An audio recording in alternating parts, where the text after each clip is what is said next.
청취자분께서 서핑에 관한 아주 흥미로운 글을 하나 보내주셨어요. 아, 서핑이요? 네.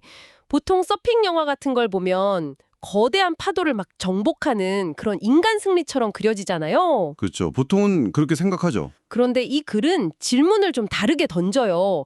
서핑이 과연 자연과의 싸움일까? 아니면 대화에 가까울까? 오, 아주 본질적인 질문이네요. 오늘 저희는 이 질문을 길잡이 삼아서 파도와 인간의 에너지, 그 둘의 관계를 한번 깊이 있게 파헤쳐 보려고 합니다. 네, 좋습니다. 사실 이 글의 핵심이 바로 그거예요. 서핑은 정복이 아니라 조화의 과정이라는 걸 굉장히 설득력 있게 보여주거든요. 좋아요. 네, 이걸 이해하려면 먼저 두 개의 독립된 에너지를 봐야 합니다. 첫 번째는 당연히 파도, 그러니까 자연의 에너지고요. 네. 그리고 두 번째는 그 파도에 올라타려는 서퍼, 즉 인간의 에너지죠. 이 둘이 어떻게 만나고 또 관계를 맺는지 따라가다 보면 그 답이 보일 겁니다. 좋습니다. 그럼 첫 번째 에너지, 파도부터 시작해 보죠. 네, 상식적으로 파도는 바람 때문에 생긴다고 알고는 있는데 이 글을 보니까 와, 그게 다가 아니더라고요. 거의 뭐 복잡한 요리 레시피 같았어요. 하하, 정확한 비유예요. 그냥 바람이 세게 분다, 이걸로는 절대 좋은 파도가 안 생기거든요. 네. 이 글에서 언급된 스웰이라는 개념이 아주 중요한데 이건 해변 근처에서 잠깐 부는 그런 바람이 아니에요. 아, 그런 게 아닌가요? 네, 저 멀리 수백, 수천 킬로미터 떨어진 바다에서부터 오랜 시간 꾸준히 불어온 바람이 만들어낸 뭐랄까 에너지의 긴 흐름 같은 겁니다. 에너지의 흐름. 네, 마치 오케스트라의 소곡처럼 진짜 파도가 오기 전부터 그 기운을 싣고 오는 거죠. 아, 그러니까 스웰은 단순한 바람이 아니라 멀리서부터 에너지를 차곡차곡 쌓아온 힘 있는 물결 그 자체군요. 맞습니다. 그럼 해변 가까이에서 부는 바람은 어떤 역할을 해요? 그래 보니까 온쇼어, 오프쇼어 이런 용어들이 나오던데 솔직히 좀 헷갈렸거든요. 그게 바로 파도의 디테일을 완성하는 조각들입니다. 아주 쉽게 설명해 드릴게요. 바다에서 육지 쪽으로 부는 바람이 온쇼어인데 네, 온쇼어. 이건 파도면을 좀 거칠고 지저분하게 만들어요. 그래서 서핑하기에 별로 좋지 않은 조건이 될 때가 많죠. 아, 반대로 육지에서 바다 쪽으로 부는 오프쇼어 바람은 파도 표면을 아주 매끄럽게 다듬어주는 역할을 해요. 다듬어준다. 네, 조각가가 끌로 작품 표면을 싹 정리하듯이요. 그래서 서퍼들이 꿈꾸는 그 터널 모양의 멋진 파도 있잖아요. 네네. 그게 바로 이 오프쇼어 바람이 불 때 만들어질 가능성이 아주 높습니다. 와, 이제야 이해가 되네요. 바람의 방향 하나가 파도의 퀄리티를 완전히 바꿔버리는 거군요. 그렇죠. 그럼 파도 크기만 중요한 게 아니라는 말도 같은 맥락이겠어요. 파도의 주기라는 말도 나오던데. 네, 어쩌면 크기보다 더 중요할 수도 있어요. 아, 정말요? 주기는 파도와 다음 파도 사이의 시간을 말하는데 이게 바로 그 파도가 얼마나 깊은 바다에서부터 에너지를 품고 왔는지 알려주는 신호거든요. 신호요? 네, 주기가 길다는 건 그 파도가 아주 긴 여행을 통해서 힘을 응축해왔다는 뜻이에요. 그래서 겉보기엔 잔잔해 보여도 숙련된 서퍼들은 이 주기를 보고 아, 저건 힘이 실린 진짜 파도다 하고 파악하는 거죠. 와. 바다가 쉬는 깊은 숨이라고 생각하시면 좀 쉬울까요? 그 숨이 길수록 더 강력한 힘을 내뿜는 거고요. 그렇군요. 결국 파도 하나에는 바람의 세기, 방향, 지속 시간, 이동 거리, 주기까지 이 모든 자연의 정보가 압축되어 있는 거네요. 맞습니다. 단순히 큰 파도가 아니라 저마다의 성격을 가진 에너지 덩어리라고 봐야겠어요. 바로 그겁니다. 그래서 서퍼들이 바다에 들어가기 전에 파도를 그냥 쳐다보는 게 아니에요. 그 파도의 성격을 읽고 있는 거죠. 아, 오늘 바다는 어떤 기분인지, 어떤 이야기를 하고 싶은지, 뭐 그런 걸 파악하는 과정의 셈입니다. 알겠습니다. 파도라는 게 그렇게 복잡하고 강력한 자연의 에너지라면 이제 두 번째 에너지, 인간으로 넘어가 보죠. 네, 대체 사람은 뭘 가지고 그 거대한 에너지에 뛰어드는 걸까요? 고작 보드 하나랑 수영복 한 장으로요. 이 글에서 말하는 서퍼의 에너지 시스템이라는 게 단순히 뭐 팔 힘 같은 근력을 말하는 건 아닐 것 같아요. 물론이죠. 만약 서핑이 그냥 힘겨루기였다면 뭐 헤비급 역도 선수들이 세계 챔피언이 됐겠죠. 하하, 그렇겠네요.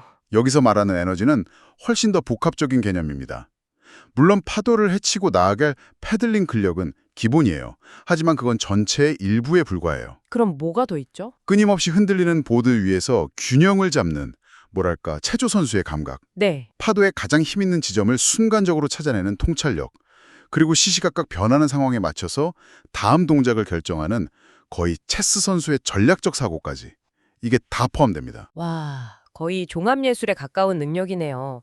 힘이 아니라 그 힘을 적재적소에 쓸 수 있는 조율 능력이 핵심이라는 말씀이시군요. 맞아요. 그리고 이 글이 제시하는 가장 중요한 통찰이 뭐냐면 바로 파도의 에너지와 서퍼의 에너지 사이에 명확한 비례 관계가 있다는 점이에요. 비례 관계요? 네.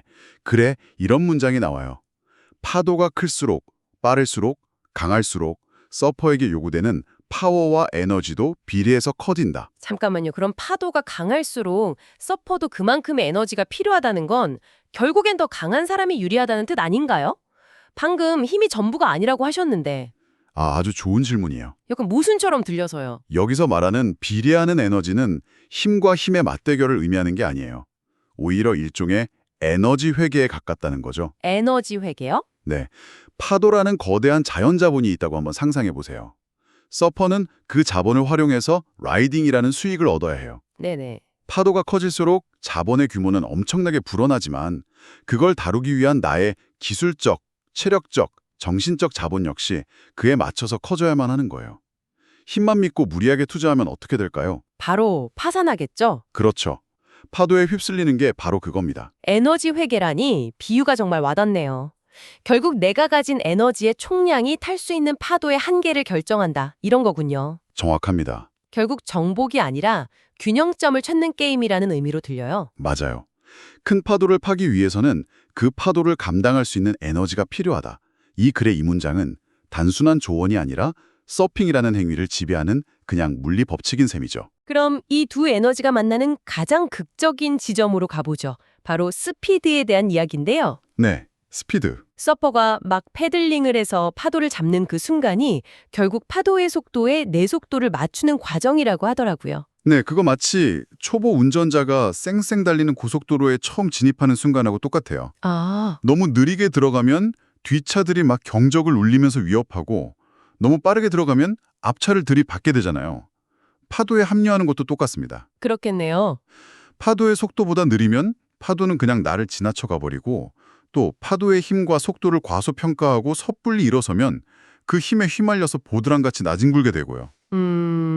파도의 에너지를 내 것으로 만들기 위한 첫 번째 관문이 바로 이 속도를 동기화시키는 겁니다. 그 속도와 힘의 정점에 있는 기술이 바로 배럴인 것 같아요. 아, 그렇죠. 배럴. 영화에서 보면 서퍼가 거대한 파도가 만들어낸 물의 터널 속으로 쏙 들어가는 정말 비현실적인 장면이잖아요. 네네. 솔직히 잘 상상이 안 가요. 그건 그냥 파도에 휩쓸리는 거랑 어떻게 다른 거죠? 용기만으로 되는 건 아닐 텐데요. 물론이죠. 무모함과 용기는 완전히 다릅니다. 배럴은 그야말로 자연과 인간의 에너지가 완벽한 합의를 이룰 때만 허락되는 공간이에요. 완벽한 합일. 그래서도 지적하듯이 세 가지 조건이 딱 맞아 떨어져야 해요. 첫째, 엄청난 힘을 가진 파도. 네. 둘째, 그 힘을 밀어붙이는 빠른 속도. 그리고 마지막으로 파도가 부서질 때 동그랗게 말리는 모양을 만들어줄 수 있는 산호나 리프 같은 특별한 해저 지형. 아, 지형까지? 네, 이 세 가지가 만나야 비로소 배럴이란 무대가 만들어지는 겁니다. 무대가 만들어졌다고 해도 그 안으로 들어갈 수 있는 사람은 정말 극소수일 텐데요. 당연하죠. 배럴에 들어가는 서퍼는 파도의 힘, 속도, 그리고 그 터널이 언제 닫힐지까지 거의 본능적으로 예측하고 있는 사람이에요. 와, 여기서 아주 중요한 질문이 하나 생기는데 그 거대한 파도 속 텅 빈 공간이 언제 죽음의 위협이 아니라 라이딩의 공간이 될까요? 언제 그렇게 되는 거죠? 이 글의 답은 명확합니다. 서퍼가 그 강력한 에너지의 흐름 속에서 자신을 완벽하게 제어할 수 있는 기술과 힘을 갖췄을 때 아, 파도랑 싸우는 게 아니라 파도의 에너지를 연료 삼아서 그 안에서 잠시 머무는 거죠. 그때 비로소 위협적인 자연현상이 짜릿한 놀이터로 바뀌는 겁니다. 그렇다면 한 서퍼의 수준을 가늠하는 질문은 얼마나 큰 파도를 타는가 이게 아니라 어떤 종류의 파도에 적응할 수 있는가가 되겠네요. 바로 그겁니다.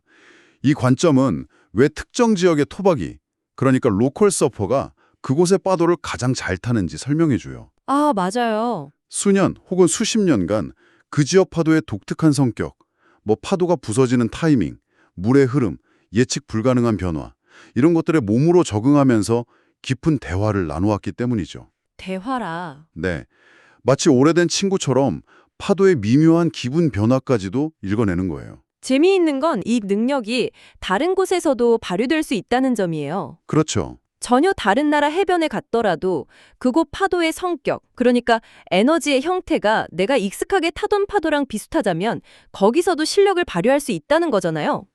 특정 에너지의 종류에 대한 적응력이라고 볼 수 있는 거죠. 아, 에너지의 종류. 그래서 경험 많은 서퍼들은 처음 가는 곳에서도 파도 모양이나 해저 지형을 보고 아, 저 파도는 내가 대화해 볼 만하겠다. 혹은 저건 내 수준을 넘어서는 상대다. 이걸 판단할 수 있는 거예요. 그건 지식이 아니라 몸에 각인된 감각에 가깝겠네요. 네, 그렇습니다. 이 글의 마지막에 나오는 베트남 다낭 해변의 풍경이 지금까지 나는 모든 이야기를 하나의 이미지로 탕 묶어주는 것 같아요. 아, 그 장면이요? 네, 처음 읽었을 땐 좀 뜬금없다고 생각했는데 이제는 그 의미가 선명하게 보이네요. 거친 파도가 계속 치는데도 그 사이를 유유히 자유형으로 헤엄쳐 나가는 사람들을 본 장면 말이죠. 네, 글쓴이는 그 모습을 보고 인간이 만들어낸 에너지의 증거라고 표현했어요. 우리는 지금까지 파도라는 거대한 자연의 에너지에 대해 이야기했지만 그에 맞서 균형을 이루는 인간의 에너지 역시 그만큼 중요하다는 걸 보여주는 아주 상징적인 장면 같아요. 그렇죠. 파도가 아무리 멋진 무대를 만들어줘도 그 무대 위에서 춤을 출 배우가 없다면 아무런 공연도 시작될 수 없는 것처럼요. 춤이라는 비유가 정말 멋지네요. 다만 그 춤은 무대가 계속해서 움직이고 가끔은 무대 자체가 춤추는 상대를 삼켜보려고 하는 아주 역동적이고 위험한 춤이죠. 하하, 맞아요. 그 수영하는 사람들의 모습은 자연의 힘 앞에서 인간이 무력하지만은 않다는 걸, 우리 역시 스스로의 힘과 의지로 그 속에서 길을 찾고 나아갈 수 있는 존재라는 걸 보여주는 희망적인 증거처럼 느껴져요. 오늘 이 글을 통해서 서핑에 대한 관점이 완전히 바뀐 것 같아요. 결국 이 모든 이야기를 관통하는 핵심은 이거네요. 네, 서핑은 파도의 에너지를 정복하는 것이 아니라 그 에너지에 맞설 수 있을 만큼의 파워와 스피드를 갖추고 자연과 함께 움직이는 과정이다. 정복이 아니라는 점, 그게 모든 걸 바꿔놓죠. 네. 인간 대 자연이라는 이분법적인 대결 구도에서 벗어나서 하나의 거대한 자연현상과 내가 어떻게 조화를 이루고 균형을 찾아갈 것인가의 문제로 관점을 전환시켜주니까요. 말씀하신 것처럼 역동적인 파트너와의 춤, 그 자체라고 볼 수 있겠네요. 이 글은 서핑에 필요한 신체적, 기술적 에너지에 깊이 초점을 맞췄는데요. 여기서 한 걸음 더 나아가 이런 상상을 해보게 돼요. 어떤 상상이요? 그렇다면 정신적인 에너지는 어떨까요? 끊임없이 움직이는 거대한 물의 벽 앞에서 두려움을 통제하는 그 평정심, 그리고 찰나의 순간에 모든 것을 걸어야 하는 엄청난 집중력과 자신에 대한 믿음 같은 것들요. 아, 다음에 바다를 보실 때 파도 위 서퍼의 그 보이지 않는 내면의 에너지에 대해서도 한 번쯤 생각해 보시면 어떨까 합니다.